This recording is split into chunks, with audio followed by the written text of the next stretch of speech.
5 states पे चुनाव लड़ रहे हैं आम आदमी पार्टी के कैंडिडेट्स उतारेंगे। इसमें टोटल 23 कैंडिडेट्स होंगे आम आदमी पार्टी के, जिनमें से 5 कैंडिडेट ऑलरेडी हम पहले अनाउंस कर चुके हैं। आज हम 5 और कैंडिडेट्स के नाम अनाउंस कर रहे हैं। इसमें मोस्टली दिल्ली से हैं और एक हरियाणा से है। दिल्ली से नई दिल्ली विधानसभा से श्री सोमनाथ भारती जी कैंडिडेट होंगे। साउथ दिल्ली लोकसभा से श्री सही राम जी कैंडिडेट होंगे। वेस्ट दिल्ली लोकसभा से श्री महाबल मिश्रा जी कैंडिडेट होंगे और ईस्ट दिल्ली लोकसभा से श्री कुलदीप जी कैंडिडेट होंगे। इसके साथ साथ हरियाणा में कुरुक्षेत्र लोकसभा से श्री सुशील गुप्ता जी आम आदमी पार्टी की तरफ से चुनाव लड़ेंगे। अच्छी, if you want to add, Gopal ji. अभी जैसा हमारे संगठन के राष्ट्रीय महासचिव संदीप पाठक जी ने बताया कि आम आदमी पार्टी दिल्ली, हरियाणा, गुजरात, पंजाब और आसाम, इन 5 राज्यों में आम आदमी पार्टी की उम्मीदवार इंडिया गठबंधन के तहत खड़ी कर रही है। जैसा पहले ही गुजरात के अंदर हमने भरूच से और भावनगर से उम्मीदवार घोषित किए थे, आज दिल्ली से चारों लोकसभा सीट जहां से इंडिया गठबंधन में आम आदमी पार्टी के उम्मीदवार खड़ा करने का निर्णय हुआ था, उसमें खास तौर से पूर्वी लोकसभा सीट से आम आदमी पार्टी ने एक ऐतिहासिक आज फैसला किया है। पीएससी के अंदर पूर्वी लोकसभा सीट जनरल सीट है। उस जनरल सीट से हमने कुंडली से हमारे विधायक कुलदीप कुमार, जो एससी कैटेगरी से रिजर्व कैटेगरी से आते हैं, उनको लड़ाने का निर्णय किया है, जो एक ऐतिहासिक फैसला है। शायद दिल्ली में पहली बार किसी जनरल सीट से एक रिजर्व कैटेगरी के कैंडिडेट को खड़ा करने का कोई पार्टी निर्णय ले रही है। दूसरी तरफ मालवीय नगर से सोमनाथ भारती जी, जो हमारे आज की तारीख में जल बोर्ड के उपाध्यक्ष हैं, पूर्व मंत्री रहे हैं दिल्ली के अंदर, उनको कैंडिडेट बनाया है। साउथ से सही राम पहलवान, जो तुगलकाबाद से लगातार ये तीसरी बार वो विधायक चुने गए हैं और ग्रासरूट स्तर पे, जमीनी स्तर पे, जिन्होंने काउंसलर के चुनाव से लेकर के और विधायक रहते हुए लगातार जिन्होंने वहाँ पर काम किया है, उनको पार्टी ने उम्मीदवार बनाने का निर्णय लिया है। साथ ही साथ जो पश्चिमी दिल्ली सीट है, जहाँ से पूर्व सांसद महाबल मिश्रा जी, जिनका एक लंबा अनुभव है, उनको पार्टी ने अपना उम्मीदवार बनाया है। उसी तरह से हरियाणा के अंदर आम आदमी पार्टी जिस तरह से पूरी ताकत के साथ संगठन निर्माण का काम कर रही है, तैयारियां कर रही है, उसमें कुरुक्षेत्र से आम आदमी पार्टी ने अपने प्रदेश अध्यक्ष और पूर्व राज्यसभा सांसद सुशील गुप्ता जी को चुनाव मैदान में उतारा है। इन कैंडिडेट्स के उतारने का जो पर्पज है कि कैसे जो आम आदमी पार्टी के हिस्से में सीट आई है, सारे कैलकुलेशन के बाद, सारे स्टडी के बाद ये निर्णय लिया गया कि उन सीटों को जीतना है। अपने हिस्से की जो जिम्मेदारी है इंडिया गठबंधन में, इस देश को बचाने के लिए, संविधान को बचाने के लिए सबसे जरूरी है सीट को जीतना। तो हर सीट पर चुनाव जीता कैसे जा सकता है, वहाँ की परिस्थितियों का एनालिसिस करके आज ये पार्टी ने निर्णय लिया है। और पहले जो 5 कैंडिडेट हुए थे, अब 10 कैंडिडेट हमारे घोषित हो चुके हैं। आसाम के अंदर हमारे कैंडिडेट पहले ही पिछली हमने घोषित किया था और आगे पंजाब में ही जल्दी घोषित करेंगे। Thank you.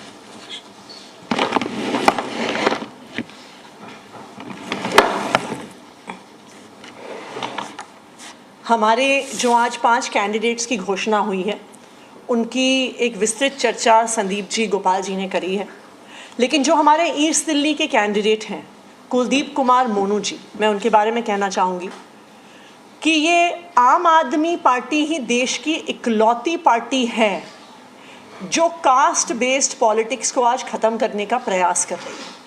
वरना चाहे आप दिल्ली की राजनीति देखिए, चाहे आप देश की राजनीति देखिए, कोई भी सीट हो, चाहे वो लोकसभा की सीट हो, चाहे वो विधानसभा की सीट हो, जब भी टिकटों का फैसला होता है तो ये कहा जाता है जी ये ब्राह्मण सीट है, ये पंजाबी सीट है, ये जाट सीट है, ये गुजर सीट है, यहाँ पे ये कॉम्बिनेशन चलेगा, यहाँ पे ये कॉम्बिनेशन चलेगा।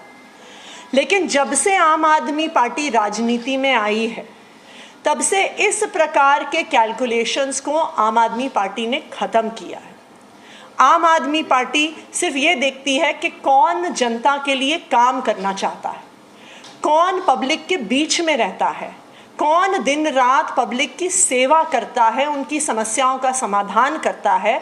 और इसी को देखते हुए कुलदीप कुमार मोनू जी को हमने ईस्ट दिल्ली से कैंडिडेट बनाया है।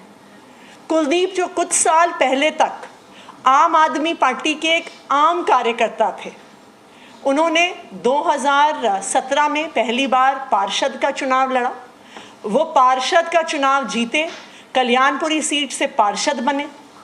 उसके बाद कोंडली विधानसभा से उनको 2020 में टिकट मिला। उनके काम की वजह से, उनकी मेहनत की वजह से, उन्होंने जो पब्लिक सर्विस करी उसकी वजह से 2020 में जिस व्यक्ति ने एक आम कार्यकर्ता के तौर पे शुरुआत करी थी, 2020 में उनको विधायक का टिकट मिला। अच्छी मार्जिन से वो कोंडली की सीट जीत कर आए और इसी मेहनत की वजह से पार्टी ने उन्हें प्रदेश का उपाध्यक्ष भी बनाया। और आज ईस्ट दिल्ली लोकसभा जो एक जनरल सीट है उन्हें हम वहाँ से चुनाव भी लड़वा दिए। तो ये टिकट जो हमने ईस्ट दिल्ली में दी है, मुझे ये लगता है ये आम आदमी पार्टी की पॉलिटिक्स का एक द्योतक है कि आम आदमी पार्टी सिर्फ राजनीति करने नहीं आई है, आम आदमी पार्टी इस देश की राजनीति को बदलने आई है। और मुझे इस बात पर भी गर्व है कि हमेशा दिल्ली के लोगों ने इस राजनीतिक बदलाव का समर्थन किया है और मुझे पूरा भरोसा है कि जो प्यार, जो भरोसा दिल्ली वालों ने हमेशा आम आदमी पार्टी को दिखाया है, आने वाले इस लोकसभा चुनाव में भी वो दिखाएंगे। Thank you. Thank you. Sandeep ji, 8वां नोटिस अभी सीएम को आ गया है, एक के बाद एक उनके साइन। जैसा कि आप सभी को पता है और पूरे देश को पता है कि ये सारे नोटिसेस इलीगल हैं और अभी स्पेशली ये नोटिस का मैटर जो है कोर्ट में है, तो कोर्ट का इंतज़ार करते हैं, कोर्ट के ऑर्डर का वर्डिक्ट का इंतज़ार करते हैं। संदीप जी, कोई कोऑर्डिनेशन कमेटी भी आप लोग बना रहे हैं कांग्रेस के साथ दिल्ली में, खास तौर पे कोऑर्डिनेट करने के लिए, क्योंकि काडर मोबिलाइजेशन दोनों पार्टियों का होगा एक दूसरे की सीटों पे, तभी जीत सुनिश्चित हो पाएगी। बिल्कुल आप सही कह रहे हैं, इसके लिए हमने प्रपोजल रखा हुआ है। मेरा मानना है कि कुछ दिन में ये मटेरियलाइज हो जाएगा। दोनों पार्टी के पास जो वोट आया था पिछले लोकसभा चुनाव में, उसका एक बड़ा उदाहरण दिया जा रहा है कि अब भी बीजेपी और आप दोनों के वोट बैंक में 16-17% का अंतर है। आपको क्या लगता है कि दोनों पार्टी के गठबंधन के बाद कितना उसमें बदलाव आने की उम्मीद आप लोग गेज कर रहे हैं, कितने कार्यकर्ता जुड़ पाएंगे? देखिए, वो सीधा जब आप वोट शेयर को ऐड करके जो निकाल रहे हैं वो राजनीति में बिल्कुल करेक्ट कभी उतरता नहीं है। टोटल वोटिंग परसेंटेज को अगर आप देखेंगे तो हर इलेक्शन में वो अलग अलग वेरी करता है। किस सेगमेंट से कितना वोटिंग परसेंटेज टर्न आउट हुआ वो अलग अलग डिपेंड करता है। इलेक्शन डिपेंड करता है, कैंडिडेट पे भी डिपेंड करता है। और जब आप कॉम्बिनेशन में दो पॉलिटिकल पार्टीज आते हैं तो ये सारी परिस्थितियां बदल जाती है, तो वो वर्कआउट नहीं करेगा। इस बार इंडिया अलायंस पूरी मजबूती से चुनाव लड़ रही है और देश को एक विकल्प की ज़रूरत है, तो पूरी जनता की जो मानस है वो बदलाव के लिए रहेगा और चुनाव जीतेंगे। देखिए, जो कह रही है भारतीय जनता पार्टी, जो कह रही है ना कि हमारा मार्जिन बहुत ज़्यादा था, उस मार्जिन की ताकत कितनी है आप इसी से अंदाजा लगा सकते हैं। जिस दिन से गठबंधन घोषित हुआ है उस दिन से सारे सीट पर भाजपा कैंडिडेट ढूंढ रही है। अगर मार्जिन इतनी ज़्यादा है तो इतने जो है माथापच्ची करने की जरूरत क्या है? वो तो कोई भी लड़के चुनाव जीत लेगा, फिर इतने कैंडिडेट भाजपा क्यों ढूंढ रही है? संदीप जी, आपने कोऑर्डिनेशन की बात की है, क्या ये जो अनाउंस कैंडिडेट है इसके अंदर भी क्या कोई कोऑर्डिनेशन था कि इससे कंसेंसस बन पाए कि दूसरी पार्टी की हम ये कैंडिडेट फील्ड कर रहे हैं, इसकी भी मंत्रणा दोनों पार्टियों के बीच में हुई है? हम म्यूचुअली एक दूसरे से डिस्कस करके म्यूचुअल अंडरस्टैंडिंग के साथ की है। बाकी हर पॉलिटिकल पार्टी का अपना प्रेरोगेटिव है कि किसको कैंडिडेट उतारना है। ठीक है, चलिए। 3 विधायक और एक जो आपके पूर्व सांसद हैं उनके साथ आप मैदान में उतरे हैं, क्या क्राइटेरिया रहा जब आप लोग चयन कर रहे थे, क्योंकि बहुत से नामों पर चर्चा हुई होगी पीएससी बैठक में भी, तो क्या क्राइटेरिया समझ के आपने इन लोगों को मैदान में लिया? देखिए, सबसे बड़ी क्राइटेरिया चुनाव में कैंडिडेट उतारने की होती है विनेबिलिटी की। पब्लिक में, जनता में, ये पब्लिक लाइफ में है। पब्लिक लाइफ में इनका इमेज आप देखेंगे इनके विधानसभा में, जैसे कुलदीप जी के बारे में हमने बताया, सोमनाथ जी के बारे में बताया, आप हमारे सही राम जी के बारे में आप देखेंगे तो इनकी पब्लिक में काफ़ी अच्छी इमेज है। इन्होंने बहुत अच्छा काम किया है। तो प्राइमरी क्राइटेरिया विनेबिलिटी है और पब्लिक में इन सब के बीच में काफ़ी अच्छी इमेज है। इनफैक्ट अगर आप इन चारों कैंडिडेट्स के अपने अपने एरिया में जाइए, 3 उसमें से विधायक हैं, एक सांसद भी रहे हैं, तो इन चारों के बारे में लोग आपको कहेंगे कि ये ऐसे लोग हैं जो पब्लिक के लिए 24 घंटे अवेलेबल रहते हैं। और मुझे लगता है कि ये सबसे बड़ी बात है। ये भी दिखाता है कि बीजेपी का क्या है, बीजेपी का सांसद न कहीं दिखता है न कुछ करता है। आम आदमी पार्टी के कैंडिडेट वो है जो 24 घंटे दिखते हैं और 24 घंटे करते हैं। ठीक है, थैंक यू। बस We will announce in some time.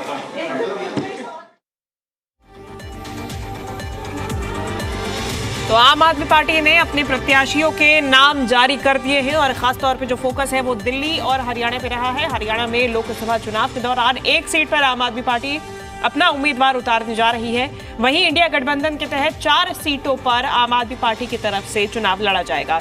बता दें कि नई दिल्ली, साउथ दिल्ली यानी कि दक्षिणी दिल्ली, पूर्वी दिल्ली और पश्चिमी दिल्ली सीट नामों के ऐलान कर दिए गए हैं। और बड़ी जानकारी सामने आ रही है। प्रेस कॉन्फ्रेंस करके पॉलिटिकल अफेयर्स कमेटी के सदस्यों ने बीजेपी पर भी हमला बोला है। बीजेपी की तरफ से कहा गया कि सोमनाथ और सही राम की लोगों की छवि अच्छी है और ऐसे में हमारे प्रत्याशी 24 घंटे लोगों के बीच रहते हैं, आतिशी का कहना है। वहीं आतिशी ने कहा कि बीजेपी लोकतंत्र तोड़ती है, हम सेवा करते हैं। इस प्रेस कॉन्फ्रेंस में कैबिनेट मंत्री गोपाल राय आतिशी शामिल रहे, साथ ही साथ संदीप पाठक भी इस प्रेस कॉन्फ्रेंस में मौजूद रहे और लगभग आधे घंटे ये बैठक चली है पॉलिटिकल अफेयर्स कमेटी की, जिसमें नामों पर मंथन किया गया और जो फाइनल नाम है उनका ऐलान कर दिया गया है। ये बड़ी जानकारी सामने आ रही है। और साथ ही साथ में बता दें कि इसमें से 3 विधायकों को, पूर्व विधायकों को और माफ कीजिएगा पूर्व सांसद को मौका दिया गया है। और सोमनाथ भारती, सहीराम पहलवान, महाबल मिश्रा, कुलदीप कुमार, ये 4 उम्मीदवार हैं जो कि दिल्ली से, नई दिल्ली से, दक्षिणी दिल्ली से, पूर्वी दिल्ली और पश्चिमी दिल्ली से आम आदमी पार्टी की तरफ से, इंडिया गठबंधन की तरफ से चुनाव में उतरने जा रहे हैं। वहीं हरियाणा की बात करें तो हरियाणा की कुरुक्षेत्र सीट से सुशील गुप्ता को उम्मीदवार बनाया गया है। तो आम आदमी पार्टी के अब कुल मिला के अगर हम बात करें तो 10 उम्मीदवारों के नाम जारी कर दिए गए हैं। विधानसभा से श्री सोमनाथ भारती जी कैंडिडेट होंगे। साउथ दिल्ली लोकसभा से श्री सही राम जी कैंडिडेट होंगे। वेस्ट दिल्ली लोकसभा से श्री महाबल मिश्रा जी कैंडिडेट होंगे और ईस्ट दिल्ली लोकसभा से श्री कुलदीप जी कैंडिडेट होंगे। इसके साथ साथ हरियाणा में कुरुक्षेत्र लोकसभा से श्री सुशील गुप्ता जी आम आदमी पार्टी की तरफ से चुनाव लड़ेंगे।